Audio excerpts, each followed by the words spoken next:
Welcome to this edition of Grassroots Advocacy. In our last edition, we talked about the communications process, and we ended the episode with a quote from Stephen Covey that talked about the importance of trust. In this episode, we are going to look at passion and facts equal a more compelling message. So before we get into the content, I'd like to give you a couple of scenarios to think about as we move through this conversation. So the first scenario is this. Not too awfully long ago, I was visiting a member center. And while I was there, this young lady this nursing assistant was expressing some frustration with me about the dining experience and about how some of her elders were getting tired of the menu. So I want you to think about that scenario. Another scenario, a few years ago, NACA had the opportunity to work with its partner, Care Providers of Oklahoma, on an issue related to Medicaid reimbursement proposed cuts. And so what was happening is that the state of Oklahoma was experiencing some real budget shortfalls. And so part of the solution to get back on track with the budget was a proposed cut of 25%. Well, that proposed some particular risks for the elders that reside in the great state of Oklahoma. And so I want you to think about those scenarios because we're going to circle back to those in just a little bit. Now then, let's go ahead and look at the two elements, passion and facts. First of all, your passion, the passion that you speak with, the emotion that you speak with, the power that you speak with, comes from within you and is based on years of experience in your chosen profession, which is caring for our nation's frail, elder, and disabled citizens. Your passion also represents actual events. You see, sometimes when you listen to people on the television or when you listen to lawmakers, they're relating experiences that happen second or third hand. And it's not as meaningful and it's not as powerful because they can't see or necessarily can't express very effectively the impact to real human beings like you and I. Your passion is also irrefutable. It's undeniable. Nobody can take your passion and your life experiences away from you. Now, they might challenge. They might say, oh, that's a limited, event. That's something that's only ever happened to one person. And that's where facts become important. And so now let's also take a moment to look at the facts. So first of all, facts give us a sense of scope or a sense of how many people that might affect. So like, for example, if you talked about Medicaid cuts, the number of people who reside in long-term care and receive Medicaid funds to support their care is about 60% of the overall nursing home population. So that's a lot of people. That's 6 in 10.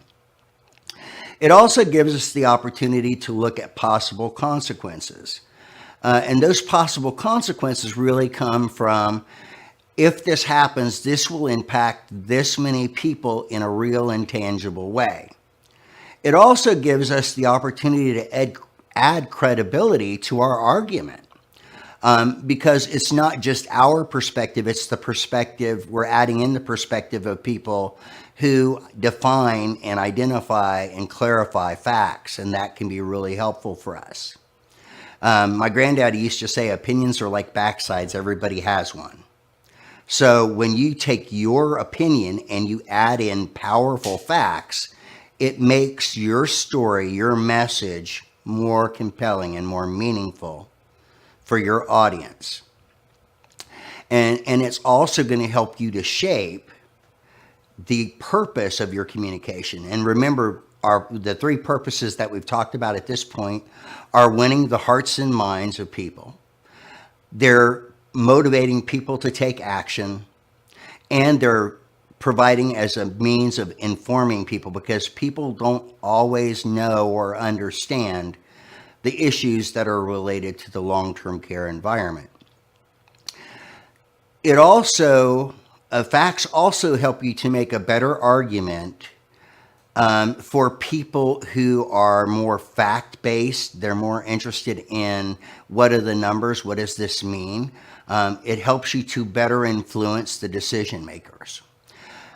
For myself as an individual, I am a person who is motivated to action oftentimes by my emotion.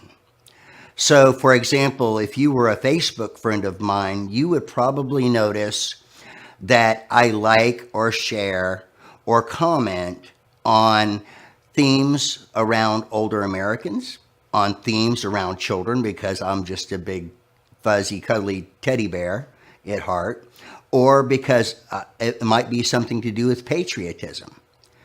So, as a first net impulse for myself, I respond based on emotional motivation. Now, having said that, I am also an intellectual being, and so I like to have the facts to help me better understand the subject at hand. So when you think about those things, it's really worthwhile to think about what are the facts. And I want to share with you a list of facts that relate to aging. They relate to long-term care, and they relate to funding.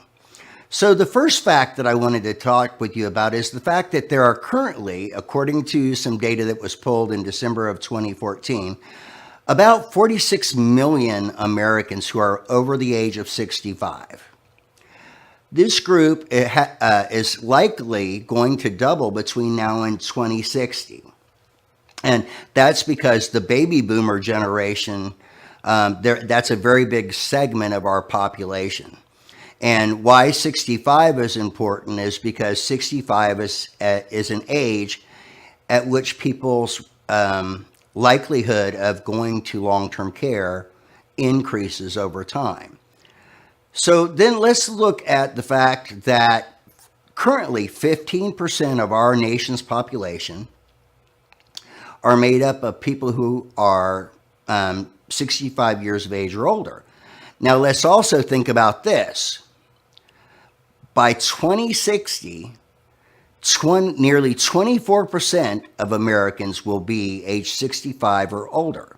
So you can think of it this way. That means that at that point, one in four Americans, will be at least 65 years of age. And that means that there are going to be 24 to 25% of our population are going to require services from us. Let's also think about the fact that when we look at long-term, or when we look at the aging process and we look at people who then go to the long-term care environment, let's also acknowledge the fact that 6 out of every 10 of those folks will be receiving long-term care services because as a result of having Medicaid reimbursement to cover the cost of their stay in long-term care. 6 out of 10 people.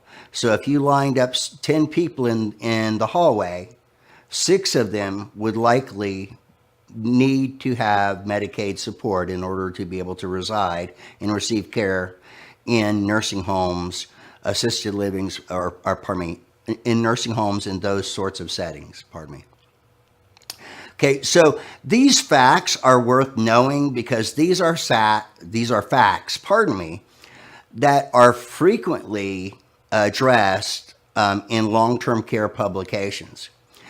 So what I'd like to encourage you to do as grassroots advocates is to do some research. And be thoughtful about where your evidence or your facts are coming from. Not all facts are necessarily equal because sometimes facts are manipulated by people to serve a particular message. In general terms, though, these resources that you're seeing on the screen, HHS, the Department of Health and Human Services, CMS, the Center for Medicare and Medicaid Services, the CDC, which is the Center for Disease Control Prevention. Those are authoritative sources. They're national government sources. They have a high standard of accuracy that they have to adhere to in order to publish information. They're very cautious about putting things out there. So those could be considered reliable sources. As you're doing research, you also want to look at your state level organizations. For example, in Missouri, it's the Department of Health and Human Services Division of Aging. And so you would want to look at those level organizations and what they're saying specifically about your state. There are a number of professional organizations within the long-term care space that publish articles.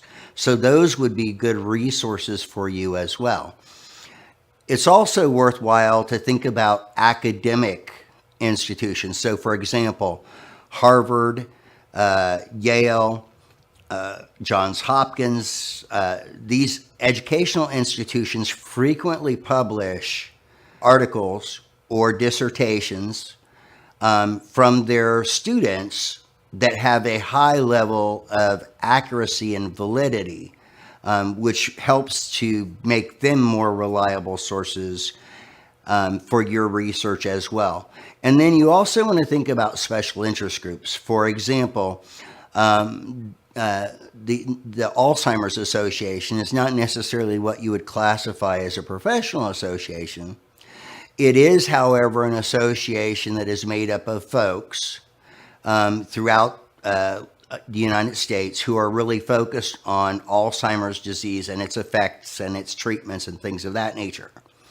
The one caution or caveat that I would add to special interest groups is that's where we have to be very careful when we think about how the facts or the evidence is presented, because remember, they're special interest groups, and so their messaging is going to be designed to support their particular message. We're getting kind of close to the conclusion of the day, but I want to circle back to those two scenarios that I provided at the very beginning. So in the scenario with the nursing assistant who is expressing frustration with the fact that the dining experience didn't provide the kind of options that the elders appreciated or valued or wanted or deserved, if you think about that, one of the ways that we could reframe that message, combining our passion with some facts, is this way. I've noticed as I've been watching our residents, our elders, our patients, our neighbors, I've noticed as I've been watching the folks that I'm taking care of, that nearly 25% of the residents are not offered choices when it comes to the dining experience. This really puzzles me because the state and federal regulations both indicate that we have to offer them choices.